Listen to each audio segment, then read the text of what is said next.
May mga sugat na kahit gaano katagal na ang lumipas, tila sariwa pa rin ang kirot sa tuwing naaalala. At may mga tao mula sa nakaraan na pilit nating tinatakbuhan, pero pilit ding ibinabalik ng tadhana sa mga pagkakataong hindi natin inaasahan. Sabi nila, ang pagpapatawad daw ang unang hakbang para sa paghilom. Pero paano kung ang taong nagdulot sa'yo ng pinakamalalim na sugat ay siya ring taong kailangan mong harapin para iligtas ang lahat ng iyong pinaghirapan? Mananaig ba ang galit ng kahapon o ang pangangailangan ng kasalukuyan? Ito ang kwento ni Hiraya at Alon.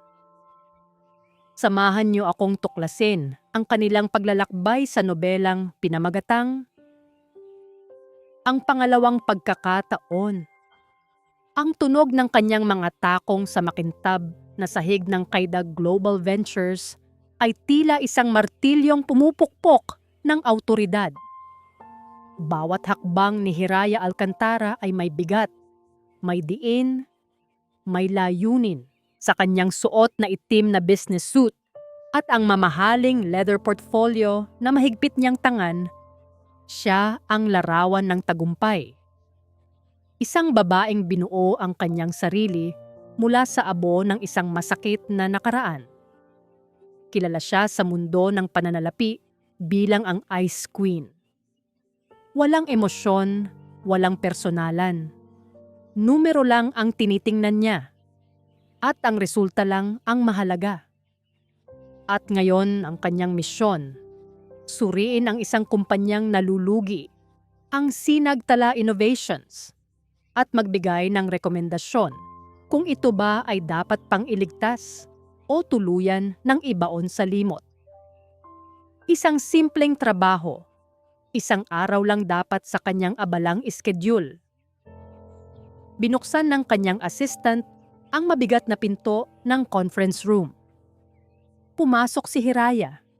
Ang kanyang mga mata ay agad na sinuri ang mga taong nakaupo sa paligid ng mahabang mesa. Mga miyembro ng board, mga department heads, mga mukhang puno ng pag-aalala at takot. Ngunit sa dulo ng mesa, sa silyang nakalaan para sa CEO, may isang lalaking nakatayo. Nakatalikod sa kanya habang nakatingin sa malawak na bintanang salamin. Nagsalita ang isa sa mga board member. Miss Alcantara, thank you for coming. This is our CEO. Dahan-dahang humarap ang lalaki. At sa isang iglap, tila huminto ang pag-ikot ng mundo ni Hiraya. Ang hangin ay biglang naubos sa kanyang mga baga. Ang tibok ng kanyang puso ay naging isang malakas na dagundong sa kanyang mga tainga. Ang mukhang iyon, bahagyang nagkaedad. May mga guhit na ng pagod at problema sa paligid ng mga mata, ngunit hindi maipagkakaila. Ang mga matang iyon na minsan ay tinitigan niya ng may puno ng pagmamahal at pangarap. Ang mga labing iyon na minsan ay nangako sa kanya ng habambuhay. Alon de la Vega, ang kanyang dating asawa, ang multo ng kanyang kahapon. Isang malamig na kuryente ang nanuot sa buong katawan ni Hiraya. Bumalikwas ang lahat ng sakit, lahat ng galit, lahat ng pait na matagal na niyang ibinaon sa ilalim ng kanyang tagumpay. Ang imahe ng kanyang ama, humihingal sa kama ng ospital. Ang araw ng libing nito, sa ilalim ng malakas na ulan. At si Alon, nakatayo sa malayo, ang muka ay blangko, walang emosyon, na tila ba wala itong kinalaman sa trahedyang sinapit ng kanilang pamilya. Mabilis niyang sinara ang pinto ng kanyang alaala. Hindi ito ang oras para maging mahina, hindi sa harap niya. Mr. De La Vega, sabi ni Hiraya. Ang kanyang boses ay naging kasing lamig ng yelo. Walang bakas ng pagkakakilala. Walang bahid ng nakaraan. Tanging ang matalas na tono ng isang investor na walang pakialam. Umupo siya sa kabisera ng mesa, direktang katapat ni Alon, at inilapag ang kanyang portfolio. Let's begin. I don't have all day. Naramdaman niya ang titig ni Alon. Isang titig na puno ng mga salitang hindi nito masabi. Ngunit hindi siya nagpatinag. Sa sumunod na oras, si Hiraya ay naging isang makina. Sunod-sunod ang kanyang mga tanong. Bawat isa ay tila isang patalim na direktang tumutusok sa puso ng Sinagtala Innovations. Based on these reports, your net profit has declined by 60% in the last 3 years under your leadership. Can you explain this catastrophic failure, Mr. De La Vega? Your employee turnover rate is at an all-time high. Is this a crisis of leadership or a crisis of funds? This company was my father's pride and joy. Idinin niya ang bawat salita, ang mga mata ay nagbabaga. What happened? Nanatiling kalmado si Alon, sinasagot ang bawat tanong ng may profesionalismo. Ngunit kitang-kita sa kanyang mga mata ang bigat na kanyang dinadala. Hindi siya nagbigay ng palusot. Inako niya ang lahat. At iyon ang mas lalong nagpagalit kay Hiraya. Ang katahimikan niya, ang tila pag-ako sa kasalanan, ay parang isang kumpirmasyon sa lahat ng kanyang pinaniniwalaan. Nang matapos ang pagpupulong, tumayo si Hiraya. My team will begin the full audit tomorrow. I expect your full cooperation. Tumingin siya sa lahat ng nasa silid bago muling ibinalik ang tingin kay Alon. I will be recommending the harshest terms. If you cannot meet them, we will proceed with liquidation. Understand? Ito na ang kanyang pagganti. Ang makita itong nagmamakaawa, ang makitang nawawasak ang lahat ng pinaghirapan nito, tulad ng pagwasak nito sa kanyang pamilya. Tumangulang si Alon. Ngunit bago pa man makatalikod si Hiraya, nagsalita ito sa isang mahinang boses na para lamang sa kanya. Gawin mo ang kailangan mong gawin, Hira. Napahinto si Hiraya sa pagtawag nito sa kanyang pangalan. Nagpatuloy si Alon. Ang boses ay puno ng isang emosyong hindi maintindihan ni Hiraya. Pero hindi mo alam ang buong kwento. Ang mga salitang iyon ay tumagos sa kanyang baluting yelo, isang maliit na lamat sa pader na matagal na niyang itinatag. Hindi siya lumingon. Nagpatuloy siya sa paglakad palabas ng silid.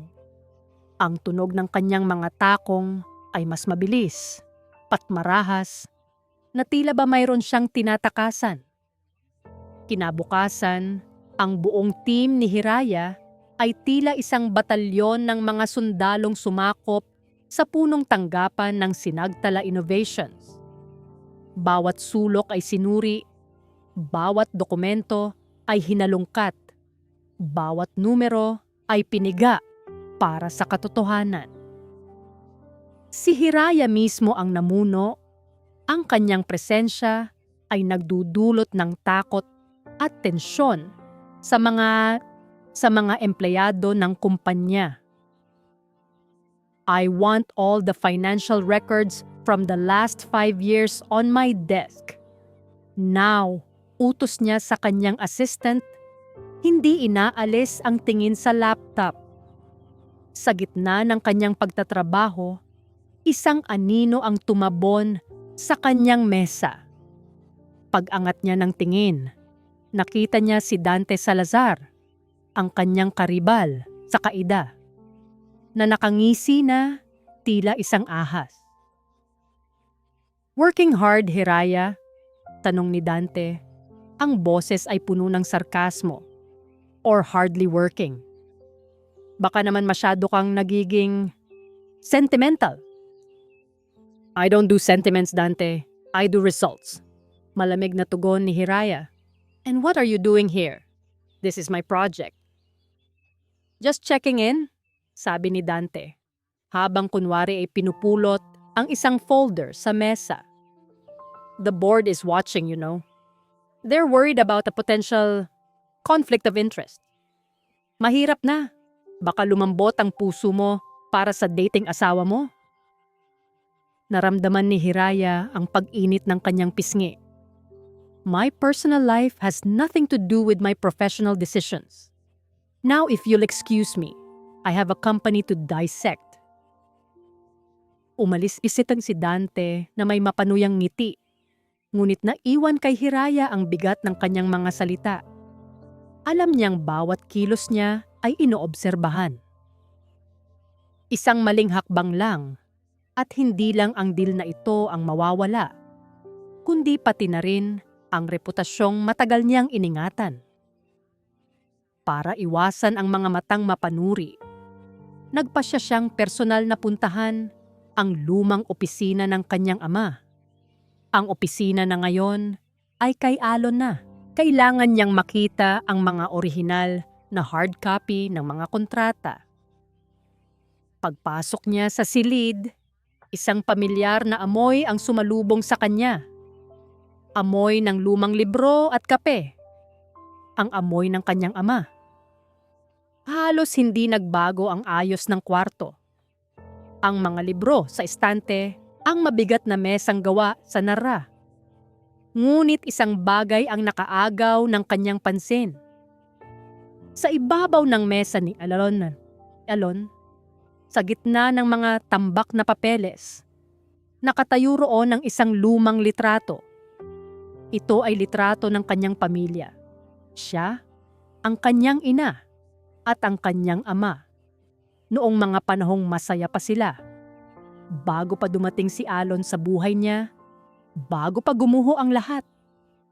Napahawak siya sa kanyang dibdib. Bakit narito pa ito? Bakit pinanatili ito ni Alon? Pilit niyang iwinaksi ang emosyon at nagsimulang maghalongkat sa mga filing cabinet. Tama ang sinabi ni Dante. Kailangan niyang mag-ingat. Hindi siya pwedeng magpadala sa nostalgia. Habang isa-isa niyang sinusuri ang mga lumang ledger, kitang-kita ang pattern. Ang sinagtala ay malakas at kumikita sa ilalim ng pamumuno ng kanyang ama. Ngunit sa huling taon nito, nagsimulang magkaroon ng maliliit na pagkalugi.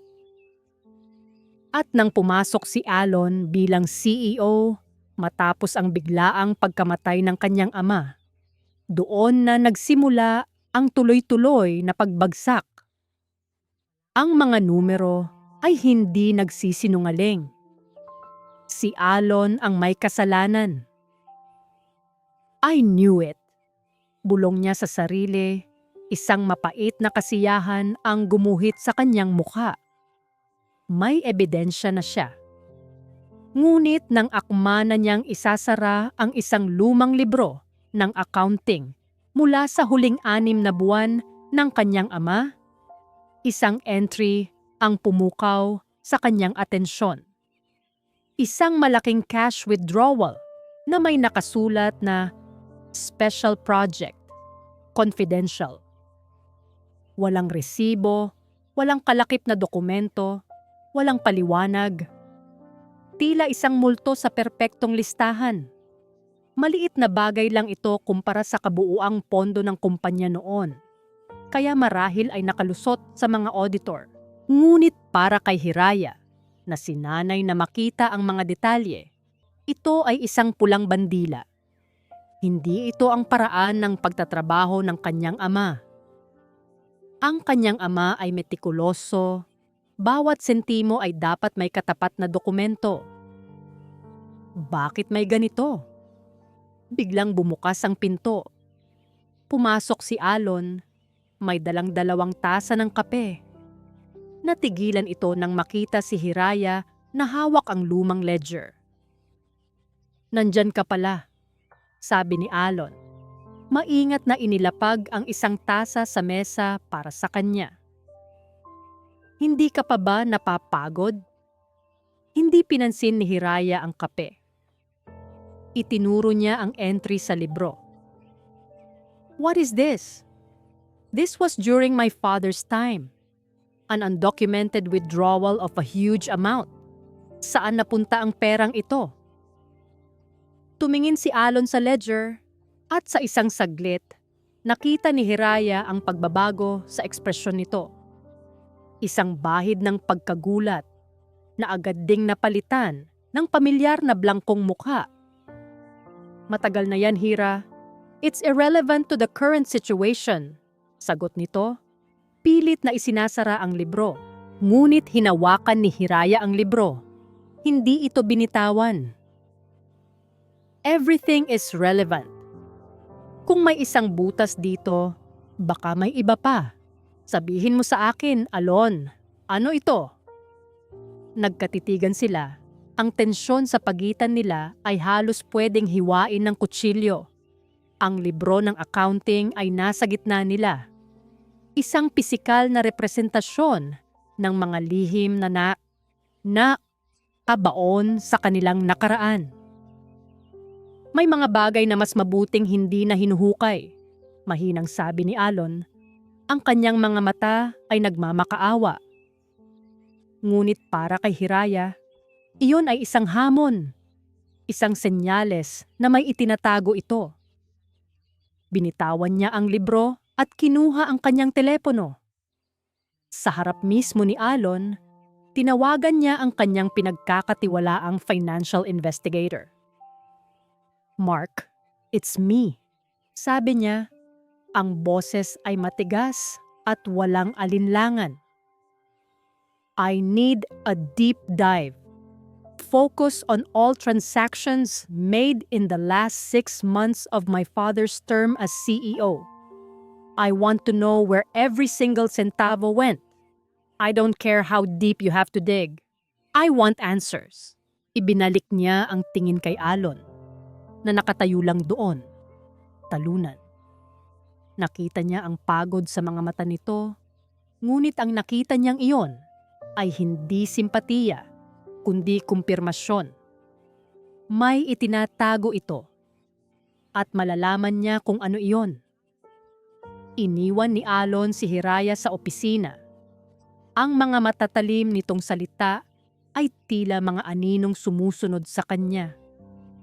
Bawat araw na kasama niya ito ay isang uri ng pagpapahirap. Isang paalala ng lahat ng nawala sa kanya at ng mga pangakong pilit niyang tinutupad sa kabila ng lahat. Pagod na siya. Pagod ng magpanggap na malakas. Pagod ng akuin ang mga kasalanang hindi kanya. Pagod ng makita ang galit sa mga mata ng babaeng minsan ay pag-ibig ang tanging ipinapakita sa kanya. Pinaandar niya ang kanyang luma at pinag-ipunan pang kotse. Imbes na umuwi sa maliit na apartment na kanyang tinutuluyan, ibang direksyon ang kanyang tinahak. Sa gitna ng malakas na buhos ng ulan, minaneho niya ang sasakyan palayo sa magulong syudad, patungo sa isang tahimik na lugar sa labas ng bayan. Nakarating siya sa isang malawak na gate na may nakasulat na tahanan ng pag-asa. Isang pribadong pasilidad para sa mga matatanda. Dito, ang hangin ay mas sariwa, ang paligid ay payapa. Ibang-iba sa mundong ginagalawan niya araw-araw. Bumaba siya ng kotse. May dalang isang maliit na palumpon ng mga sariwang sunflower. Pumasok siya sa gusali at agad siyang binati ng mga nurse. Kilala na siya rito. Good evening, Sir Alon. Bati ng isang nurse na nagngangalang Lita. Nasa garden po si Ma'am Luz. Pinapanood ang ulan. Tumango si Alon at nagpasalamat. Dahan-dahan siyang naglakad patungo sa isang covered veranda na nakatanaw sa isang magandang hardin na ngayon ay binabasa ng ulan. At doon, sa isang silyang tumba-tumba, nakaupo ang isang matandang babae. nakabalot sa isang kumot, ang tingin ay malayo. Si Luz Viminda Alcantara, ang ina ni Hiraya. Ang biyenan na itinuring siyang tunay na anak. Lumapit si Alon at marahang umupo sa upuang katabi nito. Hindi ito lumingon. Tila malalim ang iniisip. "Ma," mahinang tawag ni Alon. "Kamusta po kayo?" Dahan-dahan lumingon si Luz. Sa una, ang kanyang mga mata ay blangko. Isang sintomas ng Alzheimer na unti-unting kumakain sa kanyang mga alaala.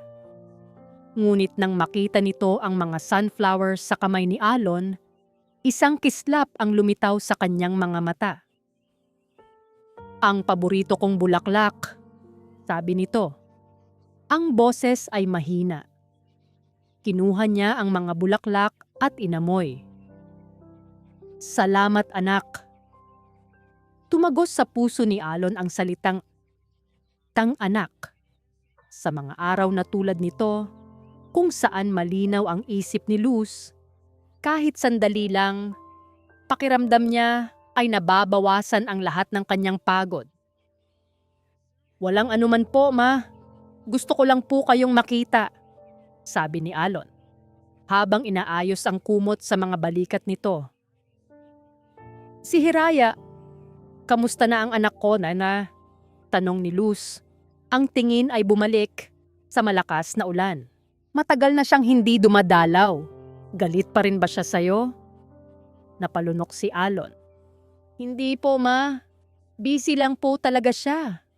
Isa na po siyang napaka-importanteng tao sa kumpanyang pinagtatrabahuhan niya. Proud na proud po sa kanya ang papa niyo." Ngumiti si Luz. "Alam ko, matapang ang batang yon. Mana sa ama. Pero nag-aalala ako sa kanya. Masyado niyang dinidibdib ang lahat. Masyadong matigas ang puso." Itinuro nito ang sariling dibdib. Sana alagaan mo pa rin siya, Alon. Kahit na hindi niyo na maiintindihan ang isa't isa." Tumango lang si Alon, hindi makapagsalita. Hinawakan niya ang kamay ng matanda, na ngayon ay marupok na. Ito ang kanyang pangako. Pangako niya sa ama ni Hiraya bago ito pumanaw. Naaalagaan niya ang dalawang pinakamahalagang babae sa buhay nito. Bago siya umalis, dumaan muna siya sa administration office. "Sir Alon, narito po ang bill para sa buwan na ito," sabi ng babae sa desk. Tiningnan ni Alon ang halaga. Malaki ito. Sapat para ubusin ang natitira pa sa kanyang personal na ipon. Ang pera na dapat sana ay para sa kumpanya. Ngunit hindi siya nagdalawang isip. Kinuha niya ang kanyang tseke at walang gatol na pinirmahan ito. Ito ang mas mahalaga. "Salamat po," sabi niya sa babae. Nang akma na siyang aalis, biglang nagsalita ang nurse na si Lita na papalapit sa desk. "Sir," sabi nito, "may dalaw po si Ma'am Luz kanina. Anak daw niya si Ma'am Hiraya." Natigilan si Alon. Ang kanyang puso ay biglang kumabog ng malakas. "Kakanina lang?" "Opo, sir. Mga 1 oras po bago kayo dumating. Sandali lang naman siya," sagot ng nurse. Isang malamig na pakiramdam ang gumapang sa buong katawan ni Alon. Si Hiraya, narito kanina. Halos mag-abot sila. Anong gagawin niya kung nagkataon? Anong sasabihin niya? Paano niya ipapaliwanag ang lahat ng ito? Mabilis siyang nagpaalam at halos takbuhin ang daan palabas. Sa ilalim ng malakas pa ring ulan, sumakay siya sa kanyang kotse at huminga ng malalim. Maya nang ipinikit niya ang kanyang mga mata. Pakiramdam niya. Ang mga pader na matagal na niyang itinatayo para itago ang kanyang mga sekreto ay unti-unti nang gumuho. At natatakot siya sa kung ano ang mangyayari kapag nalaman ni Hiraya ang lahat. Naramdaman ni Hiraya ang bigat sa kanyang dibdib habang minamasdan ang kanyang inang mahimbing na natutog. Ang pagbisitang ito ay hindi nakaplano. Pagkatapos ng tensyon sa opisina, pagkatapos ng komprontasyon nila ni Alon, kailangan niya ng isang paalala kung bakit niya ginagawa ang lahat ng ito. Para sa kanyang ina. Para sa alaala ng kanyang ama. Maingat niyang hinaplos ang kulubot na pisngi ni Luz. Ang dating masayahin at malakas na babae ay anino na lamang ng kanyang dating sarili. Bawat pagbisita ay mas masakit kaysa sa nauna. Bawat paglimot nito sa kanyang pangalan ay tila isang maliit na kamatayan sa puso ni Hiraya. Dahan-dahang iminulat ni Luz ang kanyang mga mata. Sa una ay may pagtataka. Ngunit nang magtagal, isang ngiti ang sumilay sa kanyang mga labi. "Anak," bulong nito, "nandito ka." Guminhawa ang pakiramdam ni Hiraya. "Opo ma, nandito po ako." Isa ito sa mga magandang araw. Isang araw kung saan naaalala pa siya ng kanyang ina. Kinuha ni Hiraya ang suklay sa ibabaw ng maliit na mesa at marahang sinuklay ang manipis at puti ng buhok ng ina. Isang ritual na ginagawa niya mula pa noong bata siya. "Ang ganda-ganda mo pa rin ma," sabi ni Hiraya, pinipigilan ang panginginig ng kanyang boses. "Ikaw ang maganda anak," sagot ni Luz. Ang mga mata ay may kislap ng dating talas. Bigla itong nagsalita na tila walang kaugnayan. "Tinanong mo ba ang asawa mo kung kumusta na siya?" Natigilan si Hiraya sa pagsuklay. "Ma, wala na po kami ni Alon. Matagal na." Kumunot ang noo ni Luz. Tila may pinipilit alalahanin. "Wala na. Bakit? Mabait na bata si Alon. Mahal na mahal ka noon." Napalunok si Hiraya. "Ma, wag na po natin siyang pag-usapan." Ngunit tila may sariling isip ang alaala ni Luz. "Alam mo ba," bulong nito, na parang nagsasabi ng isang sikreto, "may isang mabait na bata na laging dumadalaw sa akin dito. Lagi siyang may dalang sunflower. Alam na alam niya ang paborito ko." Napakunot ang noo ni Hiraya. "Sunflower. Sino po ma? Sino pong bata?" "Ang mabait na anak. Anak ko," sagot ni Luz. Ang kanyang mga mata ay nagsimulang maging malabo muli. Lagi niyang sinasabi na wag akong mag-alala. Nababantayan niya ako para sa'yo. Isang malamig na kaba ang naramdaman ni Hiraya. Isang mabait na anak? Wala siyang kapatid. "Ma, anong pangalan niya?" Pilit niyang tanong, ngunit huli na ang lahat. Ang kislap sa mga mata ng kanyang ina ay nawala na. Napalitan ng pamilyar na blangkong tingin. Bumalik na ito sa sarili nitong mundo. Naiwan si Hiraya na gulong-gulo ang isip. Sino ang lalaking tinutukoy ng kanyang ina? Bakit niya ito ginagawa? At bakit niya ito tinawag na anak? Bago umalis, dumaan siya sa front desk. "Miss, pwede ko bang malaman kung sino-sino ang mga bumibisita sa nanay ko?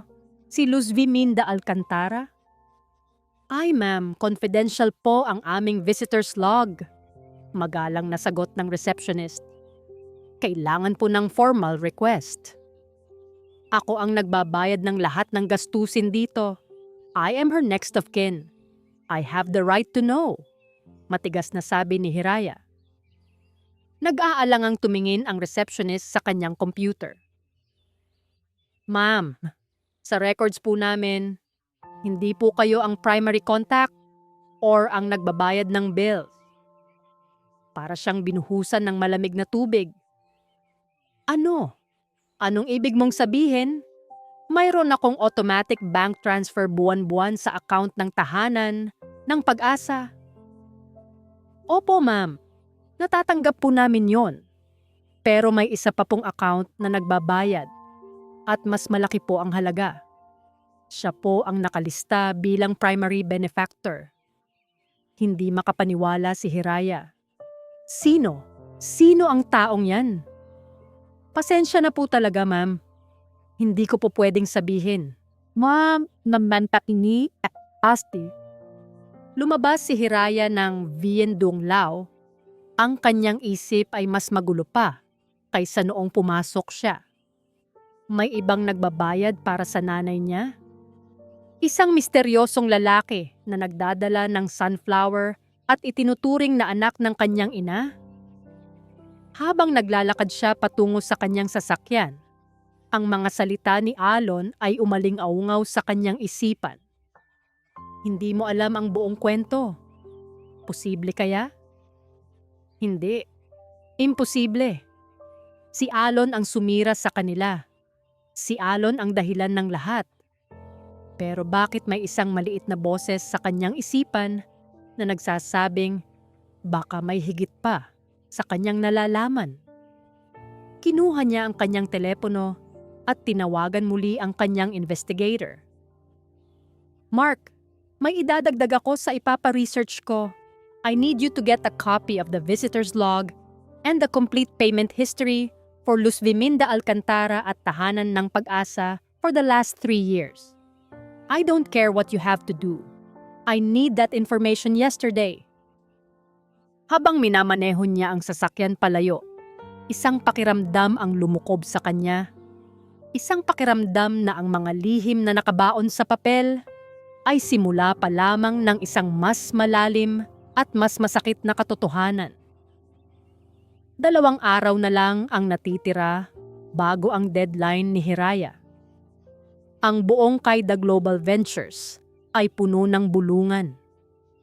Ang kaso ng sinagtala ay naging isang mainit na paksa at ang pangalan ni Hiraya at Alon ay nasa sentro ng lahat ng ito. Nakatutok si Hiraya sa kanyang trabaho, pilit na iwinawaksi ang mga misteryong bumabagabag sa kanya. Kailangan niyang manatiling propesyonal. Ngunit habang mas malalim ang kanyang pagsisiyasat, mas lalo siyang nalilito. Oo, bumagsak ang kumpanya sa ilalim ni Alon. Ngunit nakahanap din siya ng mga record kung paano nito isinakripisyo ang sarili nitong sahod at mga benepisyo para lang mapanatili ang mga rank and file employees. May mga maliliit na kabayanihan sa gitna ng malaking kabiguan. Hindi ito tugma sa imahe ng isang ganid at walang pakialam na CEO na binuo niya sa kanyang isipan. Sa gitna ng kanyang pag-iisip, isang urgent email ang pumasok sa kanyang inbox. Galing ito sa isa sa mga pinaka-senior na board member.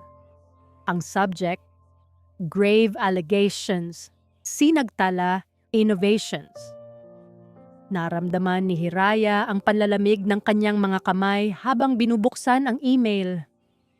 Nakalakip dito ang isang serye ng mga dokumento, mga bank statement, mga internal memo. Lahat ay tila nagpapatunay sa isang bagay na karumal-dumal. Ipinapakita ng mga ito na si Alon de la Vega ay naglipat ng malaking halaga mula sa pondo ng kumpanya patungo sa isang pribadong offshore account. Ilang linggo lamang bago ipahayag ang malaking pagkalugi. Ang mga petsa ay perpektong tumutugma. Ito na ang smoking gun. Kasama sa email ang isang maikling mensahe. Hiraya, I received this from an anonymous source. Is this true? You need to handle this immediately. The board is calling for an emergency meeting this afternoon. Kilala ni Hiraya kung kaninong laro ito. Dante. Tanging si Dante lamang ang may kakayahang gumawa ng ganito kaintrigang paninira. Ang mga dokumento ay mukhang lehitimo, ngunit alam niyang peke ang mga ito o di kaya'y minanipula. Ngunit paano niya ito mapapatunayan sa loob ng ilang oras. Walang pag-aalinlangan, tumayo si Hiraya, dala ang kanyang tablet at mabilis na tinungo ang opisina ni Alon sa Sinagtala. Hindi na siya kumatok. Pabalang niyang binuksan ang pinto. Naabutan niya si Alon na nakikipag-usap sa ilang matatandang empleyado. Mga empleyadong naroon na mula pa noong panahon ng kanyang ama. "Labas muna kayo," utos ni Hiraya. Ang boses ay nanginginig sa galit. Nagkatinginan ang mga empleyado at dahan-dahang lumabas. Iniwan ang dalawa sa isang nakabibinging katahimikan. "Ano na naman to, Hira?" Mahinahong tanong ni Alon. Hindi siya sumagot. Inihagis niya ang tablet sa mesa ni Alon, kung saan nakabukas ang mga dokumentong ipinadala sa kanya. "Explain this!" sigaw niya. "Magnanakaw ka na pala ngayon, Alon? Hindi pa ba sapat na sinira mo ang kumpanya? Kinailangan mo pa talagang pagnakawan ang alaala ng papa ko?" Tiningnan ni Alon ang mga dokumento. Nakita ni Hiraya ang pagkagulat sa kanyang mga mata, na mabilis na napalitan ng pagod at pagkabigo. Kinuha niya ang tablet, sinuri ang bawat pahina. Nakita ni Hiraya kung paano kumuyom ang kanyang mga kamao. "This is fabricated," sabi ni Alon. Ang boses ay kalmado ngunit may diin. "Fabricated? Mukhang tunay sa akin at sa buong board ng kaida." Halos histerikal na sabi ni Hiraya. "Bakit ka nanakaw, Alon? Para ba ipambayad sa kung anumang mga sikreto mo? Para sa pagpapagamot ni Mama? Ginamit mo ang pera ng kumpanya para doon?" Sa pagbanggit niya sa ina, nakita niya ang sakit na gumuhit sa mukha ni Alon.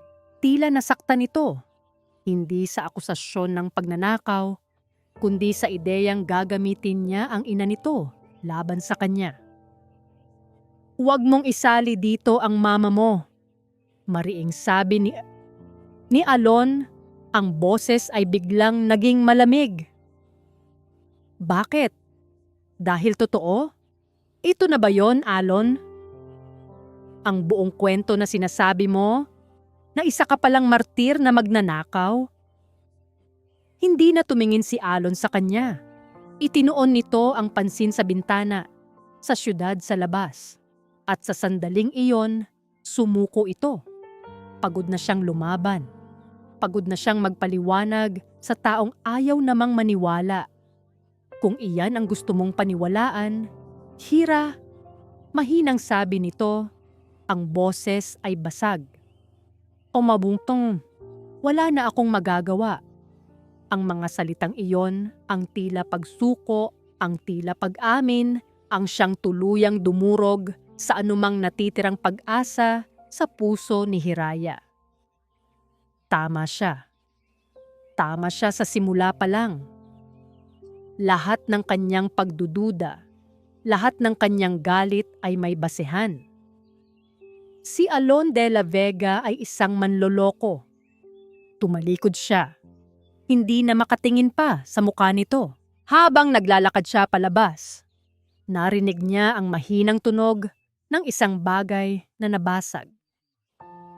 Paglingon niya, nakita niyang sinuntok ni Alon ang salamin ng bintana. Ang mga kamay nito ay nagdurugo.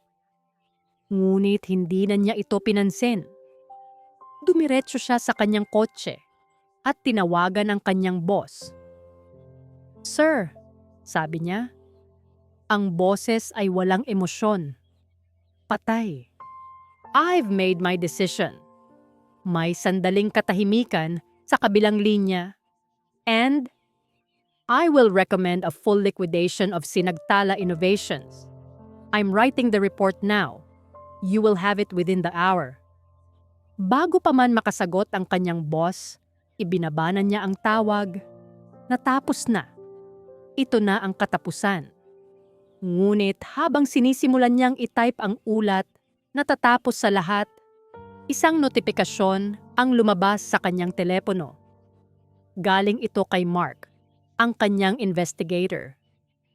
Ang subject, tahanan ng pag-asa, urgent findings.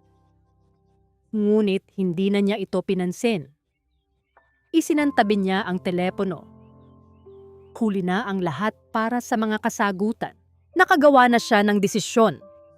Hindi matapos ni Hiraya ang report. Nakaupo siya sa kanyang madilim na opisina.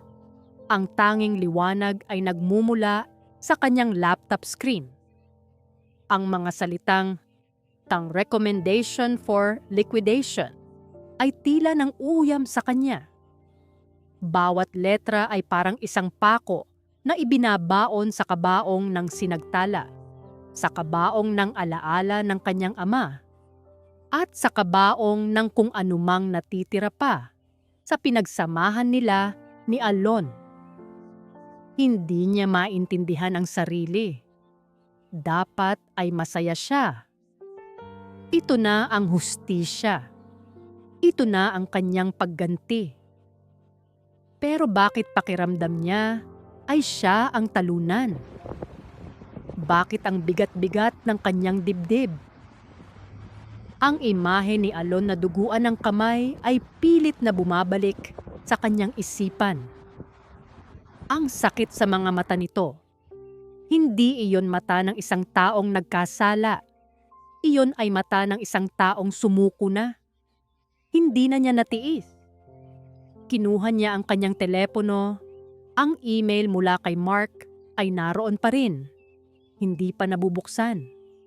Nang may panginginig sa kamay, pinindot niya ito. Nakalakip sa email ang 2 dokumento. Isang kopya ng visitor's log at isang detalyadong spreadsheet ng lahat ng bayarin sa tahanan ng pag-asa sa loob ng 3 taon. Binuksan niya ang visitor's log.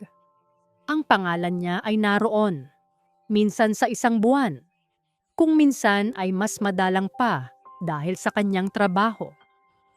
Ngunit may isa pang pangalan na paulit-ulit na nakalista. Halos linggo-linggo, walang palya, Alon de la Vega.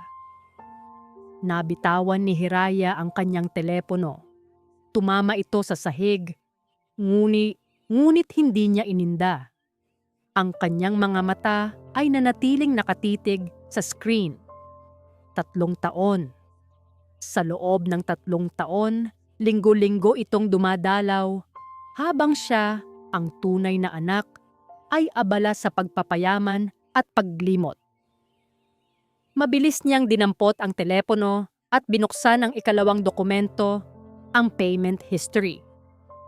Nakita niya ang kanyang buwanang bank transfer, isang malaking halaga. Ngunit sa tabi nito, may isa pang entry, halos doble ang halaga, na nakapangalan sa isang maliit na kumpanya, isang ADV consulting firm. ADV Alon de la Vega, siya. Siya ang nagbabayad ng lahat. Ang mga pinakamahusay na doktor, ang pribadong silid, ang espesyal na gamutan. Ang perang pinaniniwalaan niyang nanggaling sa pagnanakaw ay dito pala napupunta. Sa pag-aalaga sa ina na tinalikuran na niya. Hindi na siya makahinga. Ang lahat ng kanyang paniniwala, ang lahat ng galit na kanyang inipon, ay biglang gumuho na parang isang kastilyong buhangin. Walang pag-aalinlangan, kinuha niya ang susi ng kanyang kotse at nagmaneho ng mabilis. Binabagtas ang madilim na kalsada patungo sa tahanan ng pag-asa. Hindi niya alam kung ano ang kanyang gagawin o sasabihin. Ang alam niya lang, kailangan niyang makita. Kailangan niyang makita ito gamit ang sarili niyang mga mata. Dahil gabi na, tahimik na ang pasilidad. Ginamit niya ang kanyang access card bilang pamilya para makapasok. Dahan-dahan siyang naglakad sa pasilyo, ang bawat hakbang ay mabigat. Pagdating niya sa tapat ng silid ng kanyang ina, bahagya itong nakaawang. Sumilip siya sa siwang. At doon, nakita niya ang isang eksenang hinding-hindi niya malilimutan. Nakaupo sa tabi ng kama ni Luz si Alon. Gising ang kanyang ina, ngunit blangko ang tingin. Hawak ni Alon ang isang basang bimpo at marahang pinupunasan ang mga kamay ni Luz. Pagkatapos, kinuha niya ang isang lumang photo album at nagsimulang magkwento. "Ito po, ma," mahinang sabi ni Alon. Ang boses ay puno ng lambing. "Ito po yung graduation ni Hira. Ang galing-galing niya po dito. 'Di ba?" Sabi niya, "Balang araw, bibilhan niya kayo ng malaking bahay. Ito naman po yung kasal namin. Tingnan niyo po ang ngiti niyo. Kayo po ang pinakamasayang tao sa araw na yon."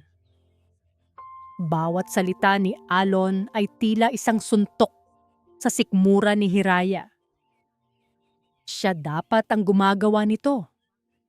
Siya dapat ang nagpapaalala sa kanyang ina ng kanilang mga masasayang ala-ala. Hindi na niya napigilan. Itinulak niya ang pinto at pumasok. Napalingon si Alon. Ang mukha ay puno ng pagkagulat. Agad itong tumayo. "Hira, anong ginagawa mo dito?" Ngunit hindi siya sumagot. Ang kanyang mga mata ay nakatuon sa kanilang pinagsasaluhan. "Bakit?" tanong niya. Ang boses ay basag at puno ng luha. "Bakit mo ginagawa to, Alon?" "Hira, mag-usap tayo sa labas." Pakiusap ni Alon. Tumingin ito sa natutuliro ng si Luz. "Hindi! Dito! Sagutin mo ako!" Sigaw ni Hiraya. Hindi na niya makontrol ang kanyang emosyon. "Bakit mo ginastos ang pera mo para sa kanya? Bakit ka dumadalaw linggo-linggo? Bakit mo hinayaang isipin kong isa kang halimaw habang sa likod ko, ikaw pala ang gumagawa ng lahat ng dapat kong gawin?" Tumingin si Alon kay Luz, na ngayon ay takot na sa kanilang pagtatalo, at pagkatapos ay ibinalik ang tingin kay Hiraya, ang mga mata ay puno ng sakit. "Dahil pamilya ko pa rin siya," matatag na sagot ni Alon. "At nangako ako sa papa mo bago siya mamatay. Nangako ako na aalagaan ko siya, kahit anong mangyari." "Isang pangako?" Mapait na tumawa si Hiraya. "Pero paano ang pangako mo sa kumpanya niya? Paano ang pangako mong palalaguin ito? Bakit mo iyon sinira?" Nagkatitigan sila. Nakita ni Hiraya ang 1,000 salita sa mga mata ni Alon. 1,000 paliwanag na gustong kumawala. Ngunit sa huli, umiling lang ito. Isinara nitong muli ang pinto sa kanyang kalooban. "May mga bagay na hindi mo na kailangang malaman, Hira," sabi nito. Ang katahimikan niyang iyon tungkol sa kumpanya, sa gitna ng katotohanan ito tungkol sa kanyang ina, ang siyang lalong nagpagulo sa isip ni Hiraya. Isang lalaking kayang magsakripisyo ng ganito para sa kanyang biyenan. Posible bang siya rin ang lalaking walang awang nanloko sa kumpanya ng kanyang biyenan? Ang dalawang katotohanan ay hindi magtugma, at sa gitna ng kontradiksyon na iyon, pakiramdam ni Hiraya ay unti-unti siyang nababaliw. Hindi na niya alam kung ano ang paniniwalaan at kung sino ang pagkakatiwalaan. Umalis si Hiraya sa tahanan ng Pag-asa. Nagulong-gulo ang isip. At basang-basa ang mga pisngi sa luha. Ang pagmamaneho pabalik sa opisina ay tila isang panaginip. Ang mga ilaw ng syudad ay lumalabo sa kanyang paningin. Paulit-ulit na naglalaro sa kanyang isipan ang eksena. Si Alon na nag-aalaga sa kanyang ina at ang mga salitang binitawan nito. Isang pangako. Bumalik siya sa kanyang desk. Ang kumukurap na cursor sa kanyang laptop ay tila naghihintay ng kanyang hatol. Ang report na magdidikta sa kapalaran ng sinagtala ay naroon pa rin, hindi tapos. Paano niya ito tatapusin ngayon? Ang lahat ng ebidensya laban kay Alon, ang mga pekeng dokumento ni Dante, ang pagbagsak ng kumpanya, ay tila walang bigat kumpara sa katotohanang nasaksihan niya. Ang isang taong may ganito, kadalisay na puso para alagaan ang kanyang ina, ay hindi maaaring maging isang ganid na magnanakaw. Hindi pwede, ngunit ang mga numero ay hindi nagsisinungaling. Ang kumpanya ay bumagsak at si Alon ay nananatiling tahimik tungkol dito. Napasabunot si Hiraya sa kanyang buhok. Ang kanyang mundo ay binaliktad. Ang itim ay naging puti at ang puti ay naging itim. Ang kontrabida sa kanyang kwento ay biglang nagpakita ng kabayanihan at siya, ang bida na naghahanap ng hustisya, ay pakiramdam na isang malupit na kontrabida. Biglang tumunog ang kanyang telepono, si Dante. Hiraya, sabi ni Dante sa kabilang linya. Ang boses ay malamyos, ngunit may halong panunuya. I heard you rushed out of the office. Everything okay? Huwag mong sabihing nagdadalawang isip ka pa. The board is waiting. They're getting impatient. I need more time, mahinang sagot ni Hiraya. Time? There is no more time. Tumaas ang boses ni Dante. The evidence is clear. Either you bury him or he buries you with him. Think about your career, Hiraya. Lahat ng pinaghirapan mo, mawawala dahil lang sa isang sentimental attachment. Ang mga salita ni Dante ay tila mga galamay na pumipilipit sa kanyang leeg. Tama si Dante.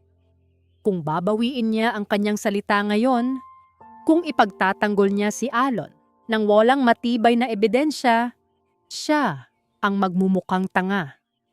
Siya ang aakusahan ng pagiging biased. Siya ang masisira. Pagkatapos ng tawag, binuksan niya ang kanyang drawer. Kinuha niya ang isang naka-frame na litrato. Ito lang ang natatanging personal na bagay sa kanyang opisina. Isang litrato nila ni Alon noong araw ng kanilang kasal. Pareho silang nakangiti, mga matang nangangarap ng isang magandang kinabukasan. Isang kinabukasang hindi kailanman dumating. Mapait siyang napangiti. Marahil, niloloko lang siya ni Alon. Marahil, ang pag-aalaga nito sa kanyang ina ay isang paraan para pagtakpan ang kanyang mga kasalanan. Isang paraan para makuha ang kanyang simpatya. Oo, iyon siguro. Iyon ang mas madaling paniwalaan. Mas madaling tanggapin kaysa sa katotohanang siya ang nagkamali. Siya ang naging bulag sa galit. Sa isang iglap, bumalik ang Ice Queen. Itinago niyang muli ang kanyang puso sa likod ng pader ng lohika at profesionalismo. Itinabi niya ang litrato. Huminga siya ng malalim. Sa huling pagkakataon, tiningnan niya ang report. Ang mga daliri niya ay nagsimulang mag-type muli. Tinapos niya ang executive summary. Inilatag ang lahat ng datos na nagpapatunay sa kabiguan ng pamumuno ni Alon at pinal na isinulat ang kanyang rekomendasyon. It is with a heavy heart, but with firm professional conviction, that I recommend the full and immediate liquidation of all assets of Sinag Tala Innovations. Bawat salita ay tila isang piraso ng kanyang kaluluwa ang nawawala. Pagkatapos, kinalma niya ang kanyang sarili, inaddress ang email sa buong board of directors ng Qaeda at pinindot ang send. Napasandal si Hiraya sa kanyang upuan. Pakiramdam niya ay naubos lahat ng kanyang lakas. Tapos na. Ginawa na niya.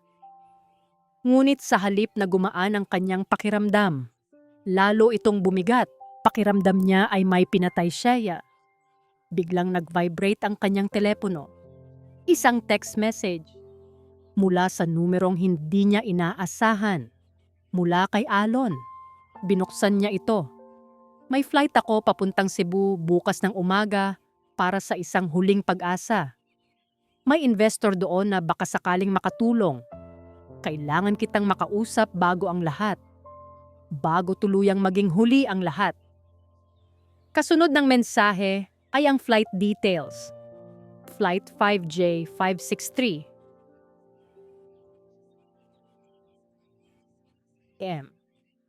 Napatingin si Hiraya sa kanyang sariling kalendaryo. May meeting din siya sa Cebu bukas. Isang meeting na matagal nang nakaschedule. Tiningnan niya ang kanyang ticket. Flight 5J563, 9 AM. Napapikit si Hiraya. Tila pinaglalaruan sila ng tadhana. Isang huling pagkikita. Isang huling pag-uusap. Ngunit para saan pa? Huli na ang lahat. Naipadala na niya ang hatol. Maagang dumating si Hiraya sa airport. Pinilit niyang maging normal ang lahat. Isa lang itong business trip, sabi niya sa sarili. Ngunit ang bawat anino na kanyang nakikita ay tila kamukha ni Alon. Ang bawat boses na kanyang naririnig ay tila tumatawag sa kanyang pangalan. Nang tawagin ang kanilang flight para sa boarding, pumila siya kasama ng ibang mga pasahero. Ang puso niya ay kumakabog. Inaasahan niyang makikita si Alon, ngunit natatakot din siya sa pagkikitang iyon. Ano ang sasabihin niya?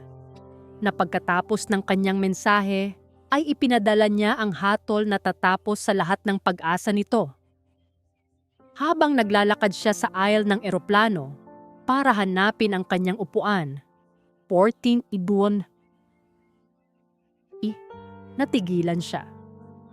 Sa upuang katabi ng bintana, sa 14A, nakaupo na roon si Alon, nakatingin sa labas, tila malalim ang iniisip. Hindi ito pwedeng mangyari. Sa dinami-dami ng upuan sa eroplanong ito, bakit dito pa? Tadhana ba ito o isang malupit na biro?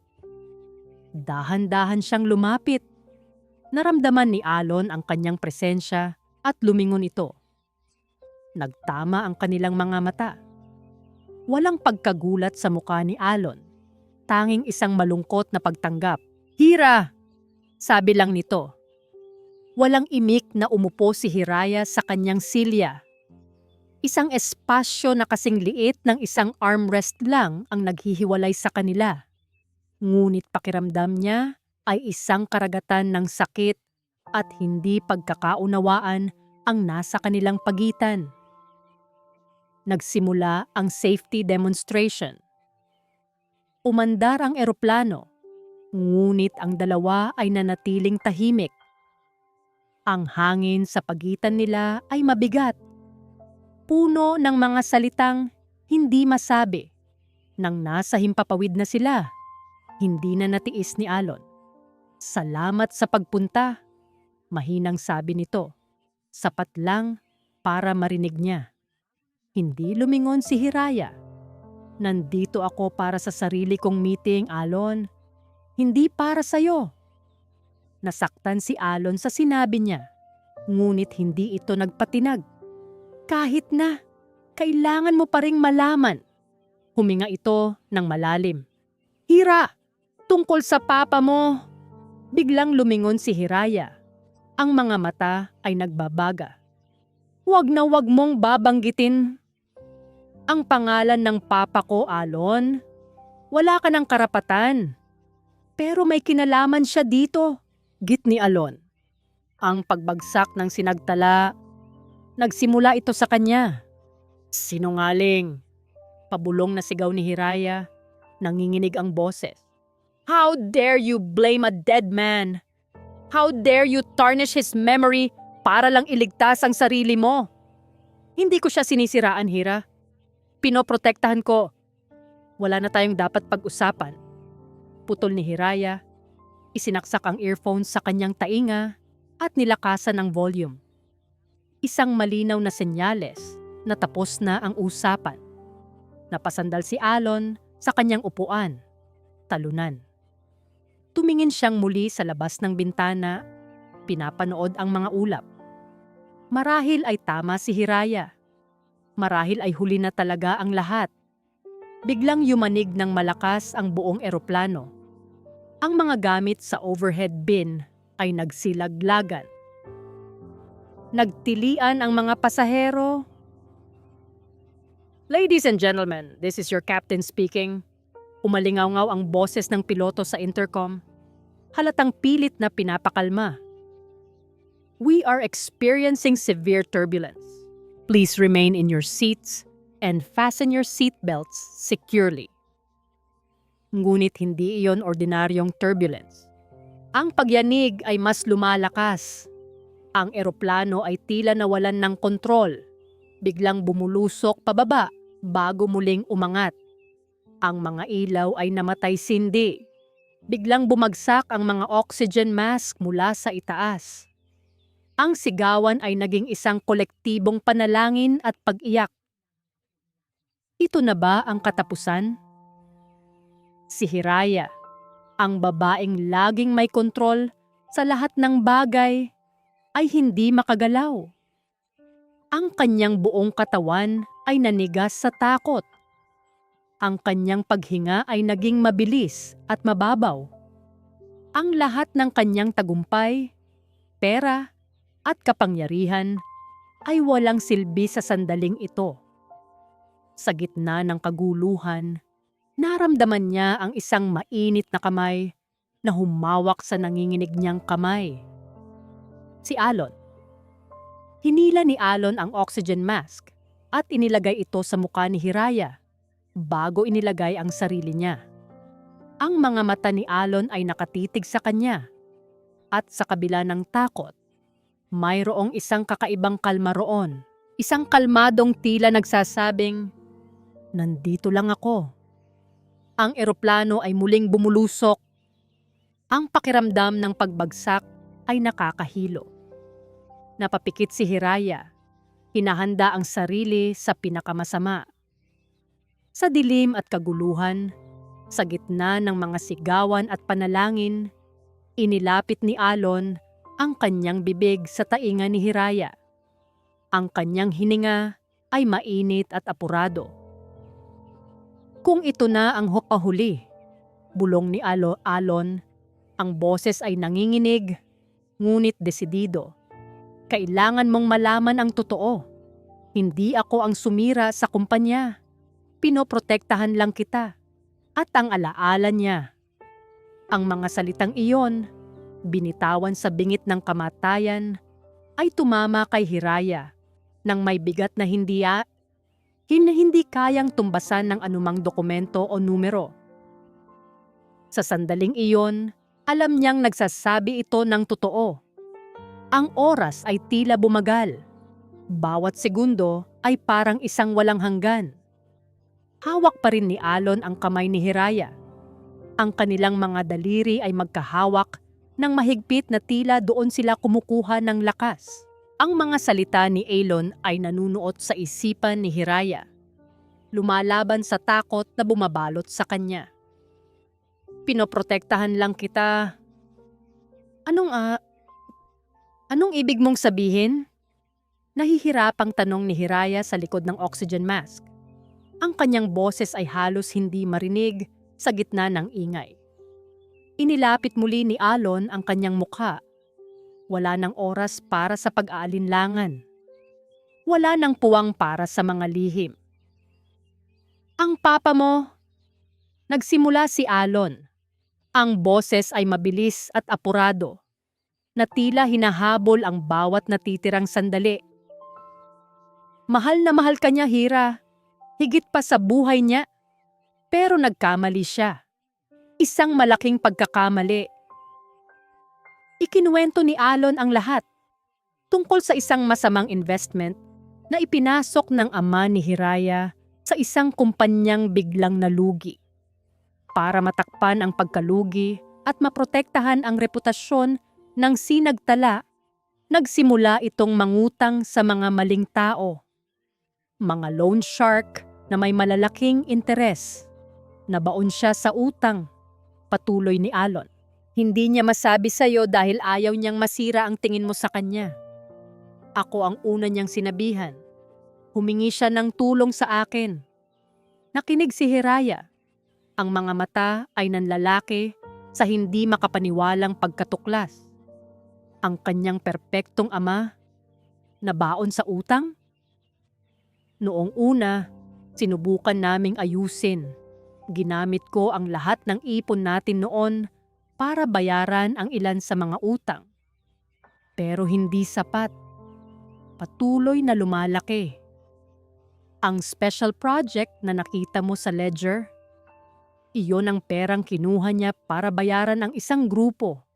Pero hindi pa rin iyon sapat. Nagsimula na silang magbanta sa buhay niya, sa buhay ni Mama Luz, at sa buhay mo. Isang malamig na takot ang gumapang sa puso ni Hiraya. Isang takot na mas matindi pa sa pagbagsak ng eroplano. Samya siya ang atake sa puso niya, sabi ni Alon. Ang boses ay pumiyok. Hindi dahil sa stress sa trabaho, Hira. Inatake siya sa puso noong araw na sinugod siya ng mga kolektor sa opisina. Ako ang nakakita.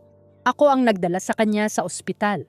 Bago siya nawalan ng malay, ipinangako niya sa akin ang dalawang bagay. Na ililigtas ko ang kumpanya at na hinding-hindi ko sasabihin sa iyo ang totoo para hindi masira ang imahe niya bilang isang perpektong ama. Luha ang nagsimulang mamuo sa mga mata ni Hiraya, humahalo sa pawis at takot. Kaya ikaw ang umako ng lahat? Tumango si Alon. Ginamit ko ang sarili kong pera, ibinenta ko ang mga ari-arian ko para bayaran ang natitirang utang. Ang pagbagsak ng kumpanya ay resulta ng pagtatakip ko sa mga butas na iniwan niya. Mas pinili kong magmukhang palpak na CEO sa mata mo kaysa sirain ang pinakamahalagang alaala mo sa kanya. Bakit, Alon? Bakit mo ginawa yon? Umiiyak na tanong ni Hiraya. Bakit mo hinayaang kamuhian kita ng ganito katagal? Tumingin si Alon sa kanya at sa gitna ng bingit ng kamatayan, nakita ni Hiraya ang sagot sa mga mata nito. Isang sagot na mas malinaw pa sa kahit anong salita. Pag-ibig. Isang pag-ibig na kayang magsakripisyo. Isang pag-ibig na kayang magtiis ng sakit para sa kapakanan ng minamahal. Sinungaling ka, sigaw ni Hiraya. Hindi sa galit, kundi sa pagtanggi. Ayaw niyang maniwala. Dahil kung totoo ang lahat ng ito, nangangahulugan na ang pundasyon ng kanyang buhay sa nakalipas na mga taon ay isang malaking kasinungalingan. Ang galit na pinanghawakan niya ay walang basehan. Ang sakit na ipinadama niya kay Alon ay walang kapatawaran. May pruweba ako. Halos isigaw ni Alon para madaig ang ingay. Hanapin mo ang lumang baul ng papa mo sa atik. Ang lumang baul na kahoy. Nandoon ang journal niya. Isinulat niya ang lahat bago siya namatay. Nandoon ang katotohanan. Biglang tila isang himala, ang pagyanig ay unti-unting humina. Ang eroplano ay dahan-dahang pumantay. Ilang sandali pa, isang kalmadong boses mula sa piloto ang muling narinig. Ladies and gentlemen, we have stabilized the aircraft. We had a minor engine failure, but we are now stable. We will be making an emergency landing at the nearest airport. Please remain calm. Isang kolektibong buntong hininga nang ginhawa ang pumuno sa cabin. May mga umiiyak sa pasasalamat. May mga nagdarasal. Ngunit si Hiraya ay hindi gumagalaw. Nakatitig lang siya kay Alon. Ang mga luha ay patuloy na dumadaloy sa kanyang pisngi. Ang kanilang mga kamay ay magkahawak pa rin. Ang pagbagsak ng eroplano ay tapos na. Ngunit para kay Hiraya, ang kanyang mundo ay ngayon palang tuluyang gumuho. Nang ligtas na lumapag ang eroplano sa isang kalapit na paliparan, hindi na naghintay si Hiraya. Sa sandaling buksan ang pinto, tinanggal niya ang kanyang seatbelt.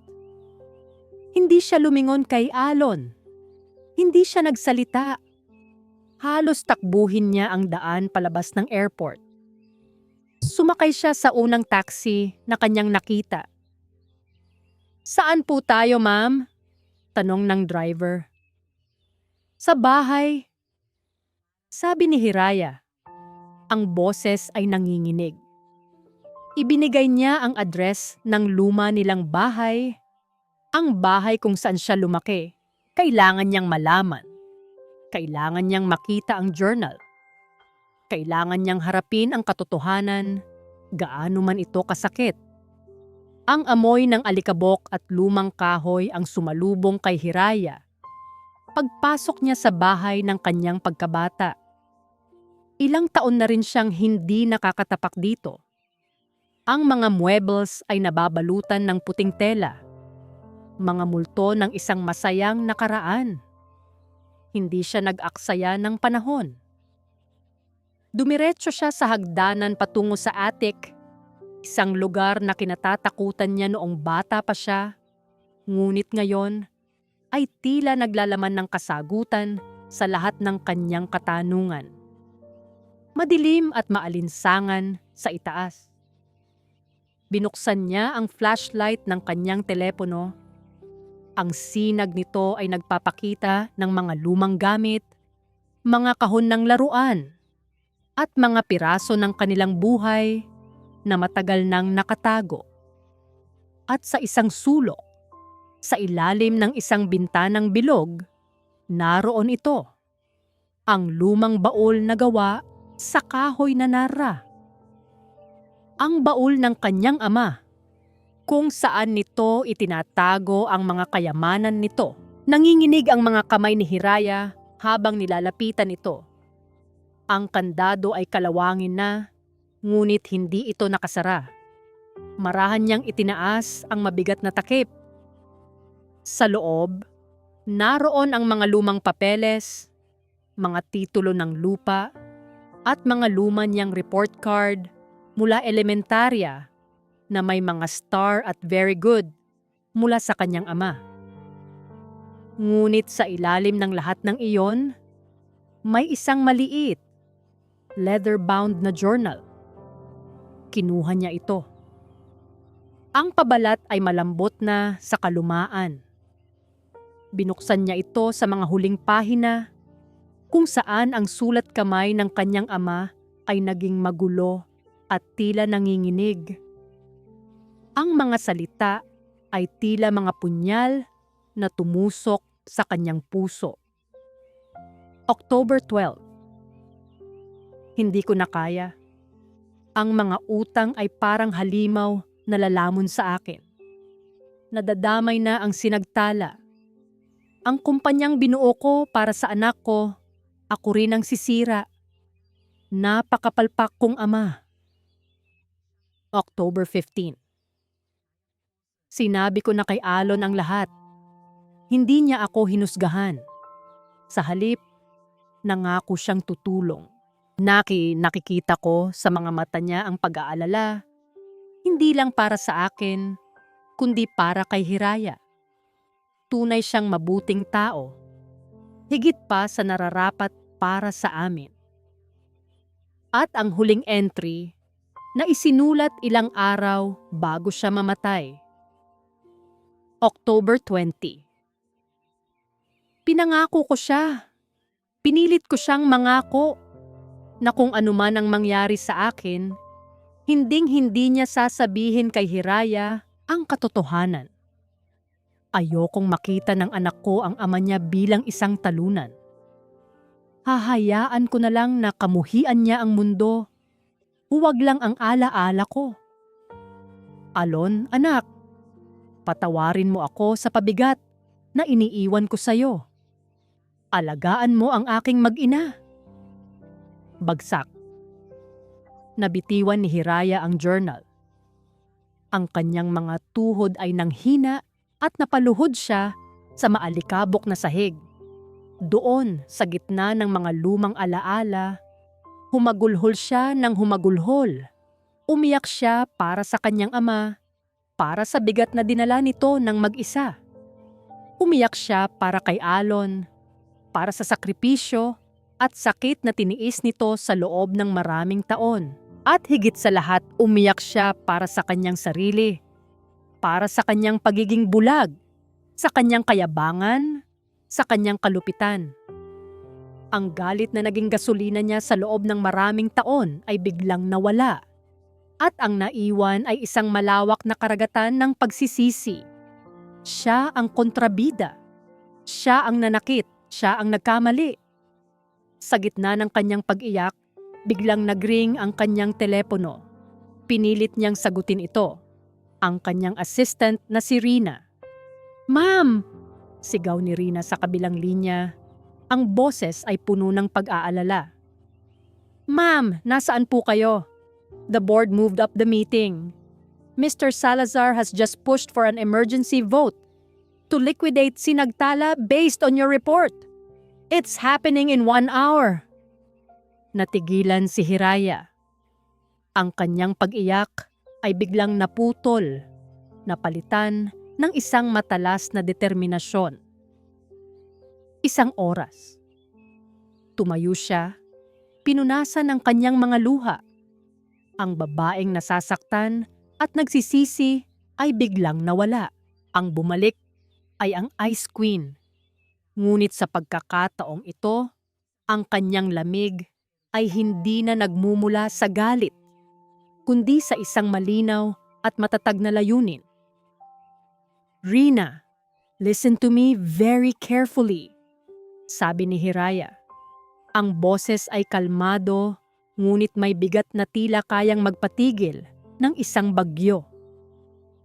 "Cancel my flight back. Book me a seat on the next private charter to Manila. I don't care about the cost. While you're at it, call Mark. Tell him to drop everything and investigate Dante Salazar. I want to know every dirty secret he has. And one more thing, get me Alon de la Vega on the line. Now." Kinuha niya ang journal ng kanyang ama at mahigpit itong hinawakan. Hindi pa huli ang lahat. Mali. Itatama niya. Ang kasinungalingang sumira sa kanila, gagamitin niya ngayon ang katotohanan para buuin silang muli. Nagpadala siya ng isang maikling text message kay Alon. Ang mga daliri niya ay hindi na nanginginig. "Nahanap ko na. Patawarin mo ako." Ang conference room ng Kaida Global Ventures ay puno ng tensyon. Sa gitna ng mahabang mesa, si Dante Salazar ay nakangiti nang may pagtatagumpay. Ipinipresenta niya ang ulat ni Hiraya. Idinidiin ang bawat salitang nagpapatunay sa kriminal na kapabayaan ni Alon de la Vega. "As you can see, gentlemen," sabi ni Dante, "Miss Alcantara's own thorough investigation confirms our worst fears. Sinagtala is a sinking ship, drilled with holes by its own captain. The only logical, profitable, and responsible course of action is immediate liquidation." Nakatayo si Alon sa isang sulok ng silid. Ipinatawag bilang CEO ng kumpanyang hinahatulan. Hindi siya nagsasalita. Ang kanyang muka ay kalmado, ngunit ang mga kamao sa gilid ng kanyang katawan ay nakakuyom. Tila tinanggap na niya ang kanyang kapalaran. Ang text ni Hiraya ay nagbigay sa kanya ng kapayapaan sa puso, ngunit alam niyang huli na ang lahat para sa kumpanya. "Do we have a motion to vote?" Tanong ng chairman ng board. Itinaas ni Dante ang kanyang kamay. "I move to vote on the immediate liquidation." "I object." Lahat ng mga mata ay napalingon sa pinto. Doon, nakatayo si Hiraya Alcantara. Ang kanyang buhok ay bahagyang magulo. Ang kanyang damit ay ang suot pa rin niya mula sa eroplano. Ngunit ang kanyang tindig ay matatag at ang kanyang mga mata ay nagliliyab. "Miss Alcantara," sabi ng chairman, nagulat. "We thought you were in Cebu." "My plans changed," simpleng sagot ni Hiraya.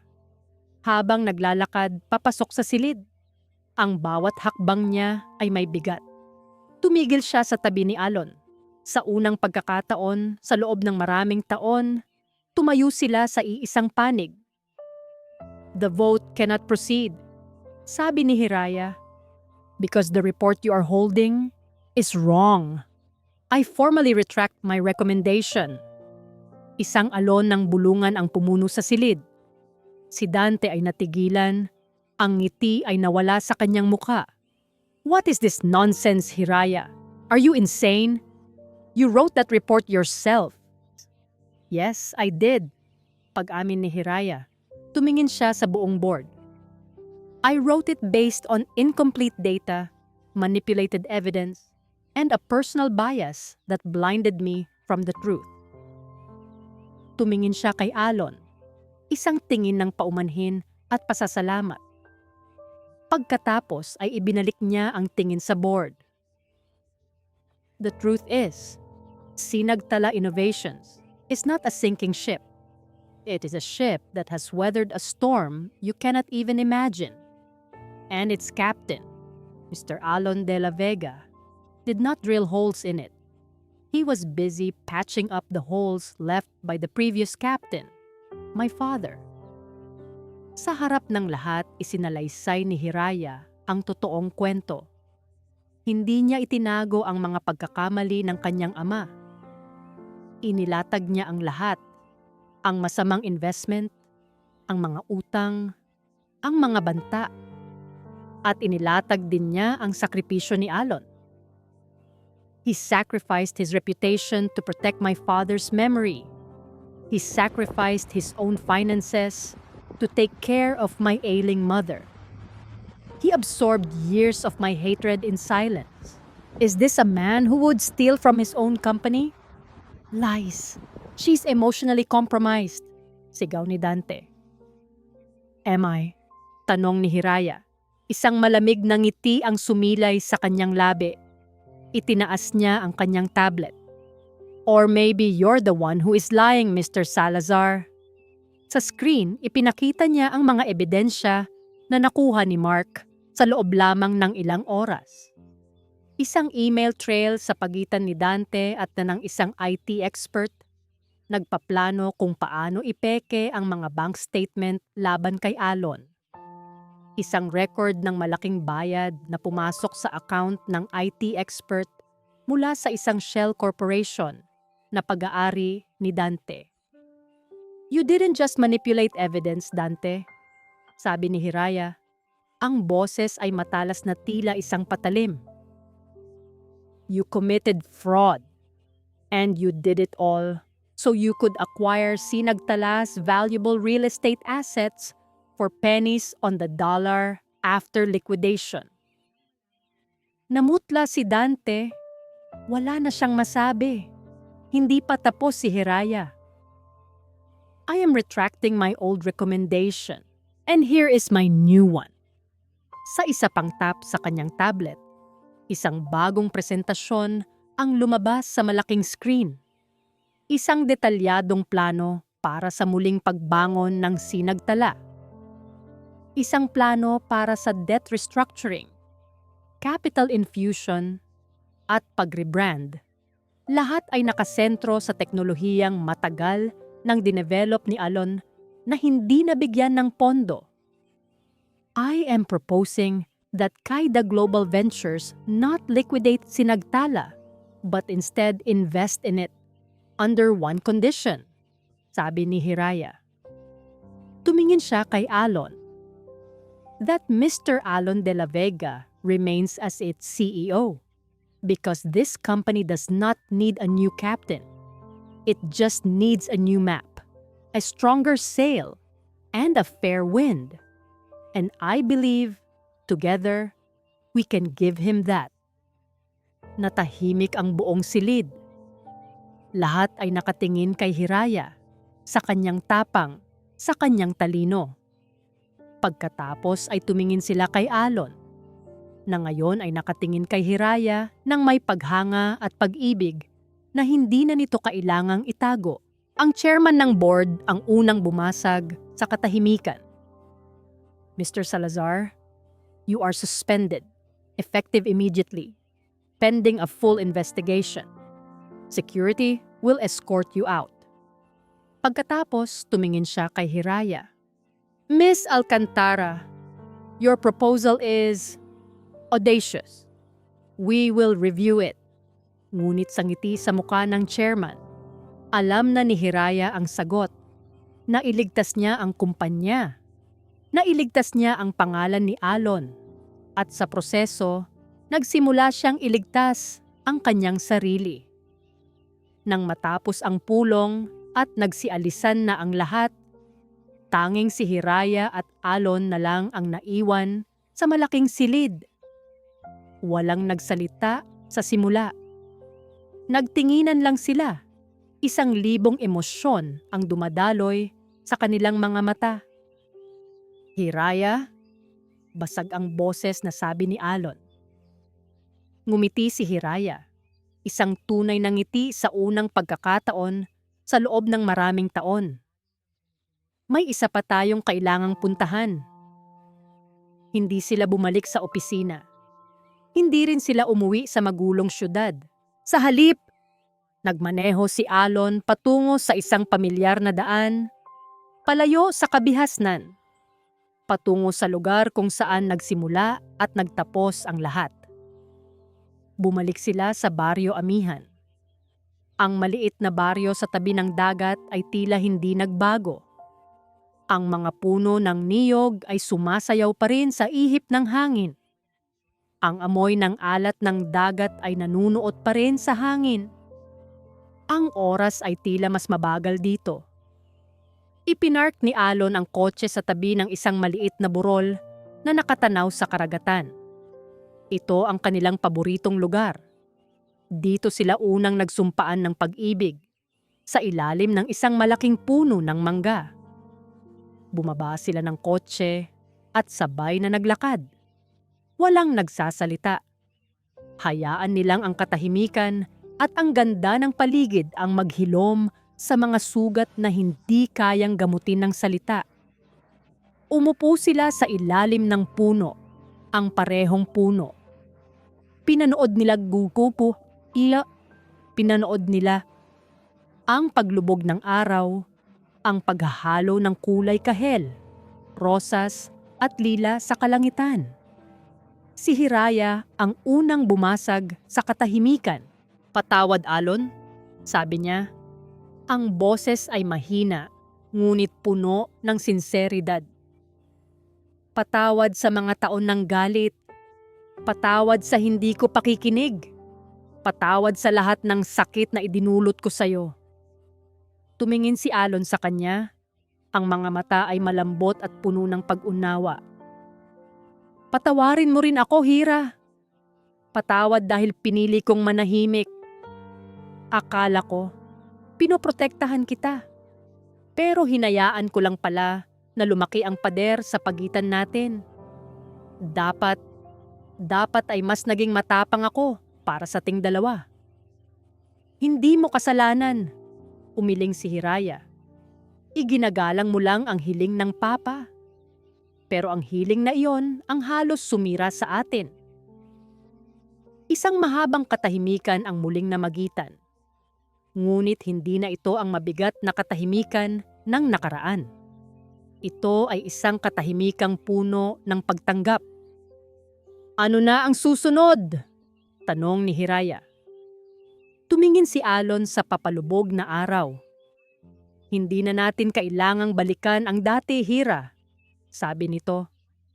"Masyado ng maraming sakit doon. Pwede tayong gumawa ng bago." Hinawakan niya ang kamay ni Hiraya. Isang bagong simula. Walang mga lihim, walang mga pader. Tayo lang. Sa pagkakataong ito, hindi bumitaw si Hiraya. Hinigpitan niya ang hawak sa kamay ni Alon at isinandal ang kanyang ulo sa balikat nito. Isang bagong simula, ulit niya, na tila isang panalangin.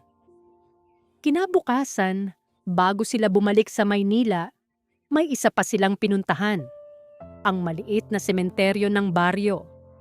Sabay silang tumayo sa harap ng puntod ng ama ni Hiraya. Inilapag ni Hiraya ang isang palumpon ng puting bulaklak. "Hay pa," bulong niya. Ang luha ay muling namumuo sa kanyang mga mata. Ngunit hindi na ito luha ng galit o pagsisisi. Ito ay luha ng pag-unawa. "Alam ko na po ang lahat," patuloy niya. "At pinapatawad na po kita. Pinapatawad ko po kayo sa mga pagkakamali nyo. At sana mapatawad nyo rin ako sa pagiging maramot kong anak." Tumingin siya kay Alon na nakatayo sa tabi niya, isang matatag na presensya. "Huwag po kayong mag-alala pa. Aayusin po namin ang lahat. Itutuloy po namin ang pangarap nyo para sa Sinagtala at aalagaan po namin ang isa't isa." Nilagay ni Alon ang kanyang braso sa balikat ni Hiraya, isang kilos ng suporta at pangako. Sabay silang tumalikod sa puntod, hindi para talikuran ang nakaraan, kundi para harapin ang kinabukasan. Habang naglalakad sila palayo sa sementeryo, sa ilalim ng sumisikat na araw, ang kanilang mga anino ay nag-isa. Hawak kamay silang dalawa, handang harapin ang anumang bagyo na darating. Dahil alam nila, sa pagkakataong ito, gagawin nila ito ng magkasama. Ang kanilang paglalakbay ay hindi pa tapos. Marami pang kailangang ayusin. Marami pang sugat na kailangang paghilumin. Ngunit sa wakas, pagkatapos ng mahabang panahon, mayroon na silang isang bagay na nawala sa kanila. Isang pangalawang pagkakataon. At dito po nagtatapos ang kwento nina Hiraya at Alon sa nobelang Ang Pangalawang Pagkakataon. Ang kwentong ito ay nagpapaalala sa atin na ang pag-ibig ay hindi laging perpekto. Ito ay puno ng mga pagsubok, hindi pagkakaunawaan, at kung minsan, malalalim na sugat. Ngunit ipinapakita rin nito na ang tunay na pag-ibig ay may kakayahang maghilom, na ang pagpapatawad sa iba, at lalo na sa ating sarili, ang siyang susi para muling mabuksan ang ating mga puso. At kung minsan, ang pinakamagandang regalo na maibibigay natin sa taong mahal natin ay ang tapang na maniwala sa isang pangalawang pagkakataon. Maraming salamat po sa inyong walang sawang pagsubaybay at pakikinig. Sana po ay nabigyan kayo ng inspirasyon at aral ng kwento nina Hiraya at Alon. Ano po ang pinakapaborito ninyong parte ng kwento? At anong klaseng kwento naman po ang gusto ninyong marinig sa susunod?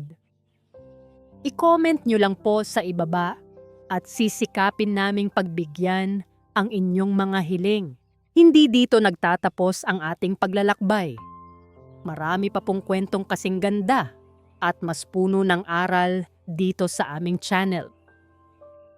Kung nagustuhan nyo ang kwentong ito, i-like, i-share sa pamilya at mga kaibigan at mag-subscribe na rin para lagi kayong updated sa mga susunod pa naming kwento. I-click nyo ang notification bell para kayo ang unang makarinig kapag may bago kaming upload. Pagpalain po kayo ng Panginoon, kayo at ang inyong buong pamilya. Hanggang sa muli.